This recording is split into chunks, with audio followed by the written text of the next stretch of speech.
και φίλοι, γεια σας. Πολλές φορές έχουμε αναρωτηθεί αν είμαστε σπάταλοι ή τσιγκούνιδες.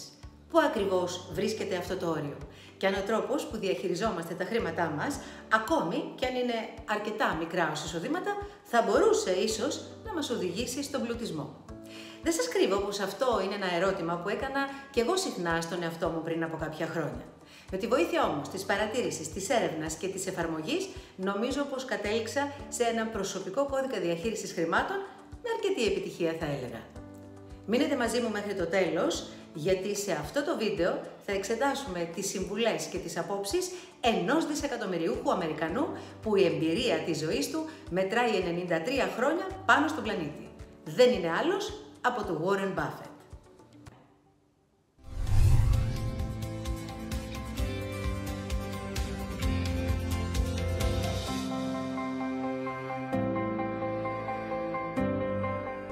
Είμαι η Μέρη Μάρκο, ενεργειακή θεραπεύτρια και δασκάλα της μεθόδου Κοσμοενεργειακή Θεραπευτική, που ανήκει στις άειλες τεχνολογίες και στον τομέα της συμπληρωματικής ιατρικής.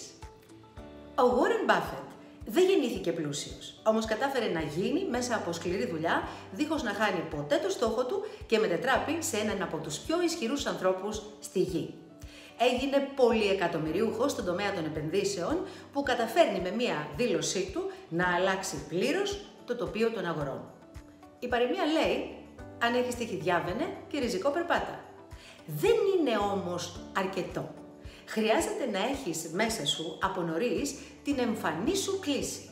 Λέγεται ότι αυτό που τον ενέπνευσε να ασχοληθεί με τις επενδύσεις ήταν ένα βιβλίο που δανείστηκε από τη Δημοτική Βιβλιοθήκη στην Ομάχα της Νεμπράσκα όταν ήταν μόλις 7 ετών. Ο τίτλος του βιβλίου ήταν «1000 τρόποι για να βγάλετε $1000». Ας μην μιλήσουμε για το πόσο ο πληθωρισμός διέλυσε στο μεταξύ την αξία του χρήματος. Αυτό σίγουρα είναι ένα άλλο βίντεο. Ο Buffett εν τέλει δεν έβγαλε μόνο $1000 χρησιμοποιώντας διάφορους τρόπους από αυτό το βιβλίο, παρά απέκτησε προσωπική περιουσία 119 δισεκατομμυρίων δολαρίων. Ζει μέχρι και σήμερα στη γενέτειρά του σε ένα σπίτι που είχε αγοράσει πριν από 65 χρόνια. Ο επιχειρηματίας πολλές φορές έχει τύχει να καυτηριάσει τον τρόπο ζωής των υπόλοιπων πλουσίων και έχει κατά καιρούς δώσει μερικές οδηγίες προς εμάς τους υπόλοιπους κοινούς θνητούς για τον τρόπο με τον οποίο είναι σοφό να ξοδεύουμε τα χρήματά μας. Διάλεξα για εσάς 9 από τις πιο γνωστές συμβουλές του που αφορούν όχι στο τι να κάνουμε για να πλωτίσουμε, αλλά στο τι να μην κάνουμε.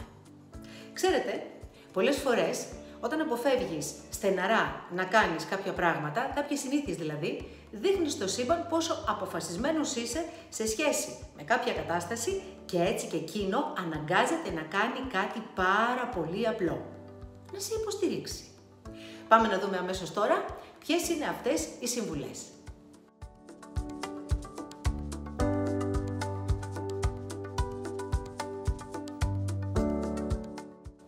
Μην τζογάρετε. Ο πίνων μεθά και ο παίζων χάνει, όπως λένε οι σοφοί Έλληνες. Δυστυχώς, πολλοί βλέπουν τον τζόγο σαν μια ευκαιρία για εύκολο χρήμα. Όμως η αλήθεια είναι πολύ διαφορετική, καθώς οι πιθανότητες για μια μεγάλη νίκη για τους τζογαδόρους είναι απειροελάχιστες. Αυτή η συνήθεια συγκαταλέγεται στα πάθη και στην ελληνική γλώσσα η λέξη αυτή προέρχεται από το ρήμα «παθαίνω». Κάθε πάθος σου λοιπόν θα σε οδηγήσει μόνο σε πρόβλημα. Γι' αυτό και πρέπει να το ελέγξεις απόλυτα. Μη διατηρείτε ενεργές συνδρομές που δεν σας ενδιαφέρουν. Αλήθεια, πόσες φορές έχετε μετανιώσει για τη συνδρομή σας σε μια πλατφόρμα ταινιών τον τελευταίο χρόνο, που το περιεχόμενό της στην πραγματικότητα δεν σας ενδιαφέρει και πολύ και βλέπετε ταινίες σπάνια ή αναγκαστικά για να σκοτώσετε την ώρα σας ή επειδή μόνο και μόνο το έχετε πληρώσει. Ο Μεγιστάνας πιστεύει ότι πρέπει συχνά να τσεκάρουμε τις συνδρομές που πληρώνουμε, ώστε να μην χαλάμε λεφτά, αν δεν απολαμβάνουμε όσο πρέπει μια υπηρεσία. Το ίδιο φυσικά ισχύει και για την άσκοπη συνδρομή σε γυμναστήριο. Αν δεν πηγαίνετε τουλάχιστον 3 με 4 φορές την εβδομάδα, απλά κόψτε την. Μην χαλάτε μια περιουσία σε ρούχα. Αν τσεκάρουμε τους πλουσιότερους ανθρώπους στον κόσμο, θα διαπιστώσουμε ότι ντύνονται μάλλον απλά. Ο Buffett δεν αποτελεί εξαίρεση στον κανόνα και τα εξειζητημένα και ακριβά ρούχα τον αποθούν. Θα σας πω κάτι πάρα πολύ απλό. Τα χρήματα που φεύγουν από τις τσέπες σας πηγαίνουν πάντα σε κάποιον άλλον. Είναι λογικό να ψωνίζετε ακατάπαυστα ρούχα που δεν θα προλάβετε καν να φορέσετε. Είναι λογικό να ψωνίζετε πολύ ακριβές και μεγάλες φίρμες, προσπαθώντας να κάνετε εντύπωση στον κοινωνικό σας περίγυρο και βοηθώντας με αυτόν τον τρόπο στον πλουτισμό άλλων ανθρώπων. Σκεφτείτε πως αυτοί που έχουν ανάγκη επίδειξης δεν είναι ποτέ οι πλούσιοι, είναι μόνο οι φτωχοί. Αποφύγετε τη συχνή νυχτερινή ζωή. Όταν ξενυχτάτε στα μπαρ, στα κλαμπ, στα μπουζούκια ή στα ακριβά εστιατόρια, πολλές φορές σπαταλάτε περισσότερα χρήματα από όσα νομίζετε και εύκολα ξεφεύγετε. Ο Μπάφετ προτείνει πιο οικονομικές επιλογές. Καταρχάς, επιμένει στις λιγότερες εξόδους. Αλλά αυτό δεν μπορώ να σας το προτείνω γιατί δεν ξέρω πόσο συχνά βγαίνετε. Συστήνει τις μικρές εξορμήσεις και τη συγκέντρωση στα σπίτια σχεδόν πάντα με κάποιους φίλους που θα μπορούσαν να είναι υποστηρικτικοί στα όνειρα και στα σχέδιά σας.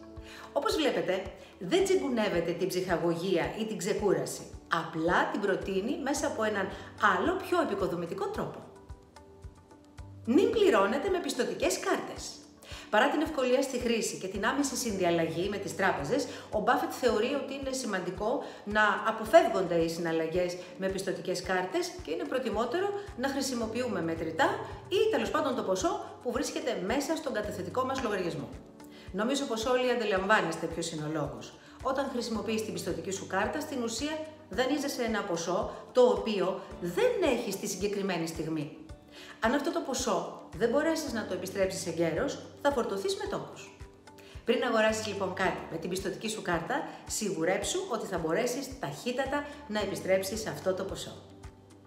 Μην αγοράζετε συνεχώς νέα αυτοκίνητα.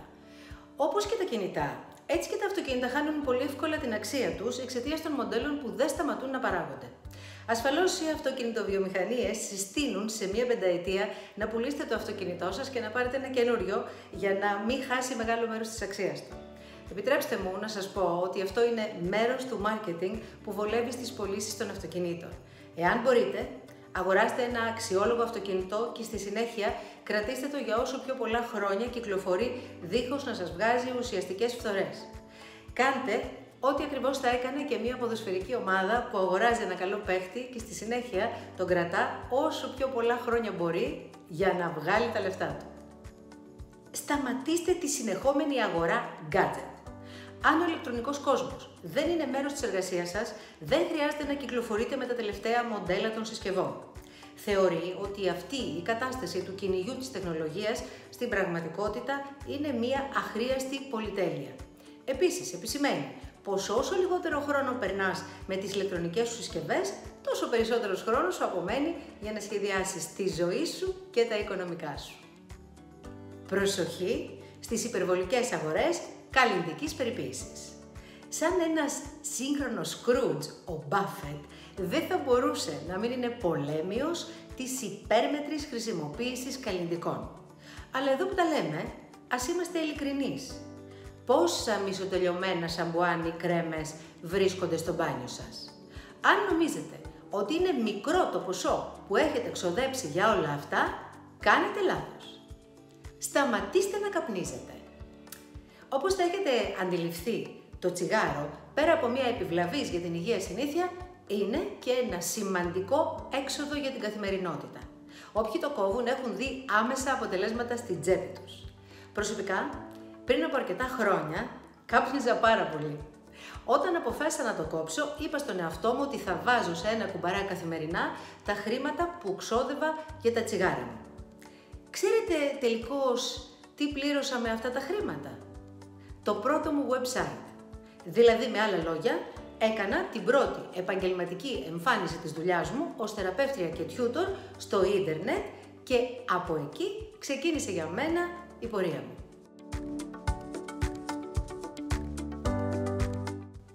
Ίσως σε κάποιους από εσάς να σας φαίνονται όλα αυτά υπερβολικά και να σκέφτεστε ότι αυτές οι προτροπές είναι ένα δείγμα κάποιου που είναι τσιγκούνης. Και αυτό βέβαια δεν είναι καλό. Κι όμως, στις μέρες μας, όποιος θέλει να ασχοληθεί αληθινά για να παράξει χρήμα για τον εαυτό του, έχει ευκαιρίες να το κάνει ακόμη και με μικρά ποσά. Για παράδειγμα, αν και είναι ένας τομέας που ομολογώ ότι δεν το γνωρίζω επαρκώς, Μόνο με 1.000 ευρώ θα μπορούσε κάποιος να λάβει μέρος σε ένα επενδυτικό πρόγραμμα από αυτά που κυκλοφορούν κατά δεκάδες στην αγορά.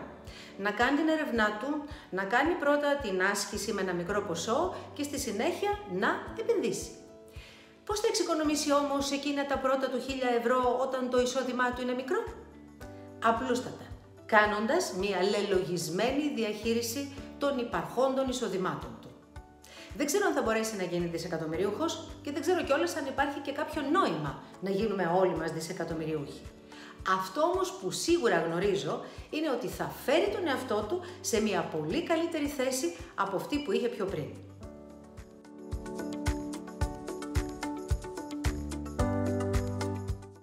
Φίλες και φίλοι, αν σας άρεσε αυτό που είδατε, μην ξεχάσετε να κάνετε τα γνωστά. Like, εγγραφή, να χτυπήσετε το καμπανάκι, να αφήσετε το σχόλιο σας, να μας ακολουθήσετε στα social media και κυρίως να μοιραστείτε το βίντεο με τους φίλους σας για να μεγαλώσει η παρέα μας. Είναι αλήθεια ότι αυτό βοηθάει πολύ τον αλγόριθμο να ξυπνήσει για να μπορέσει να ταξιδέψουμε όσο πιο μακριά γίνεται. Μέχρι την άλλη φορά, να σκέφτεστε έξω από το κουτί με αρκετή απίθεια πάνω στις καθιερωμένες μαζικές αντιλήψεις, γιατί σας κάνει πιο χαρούμενος και βοηθάει πολύ στην υγεία.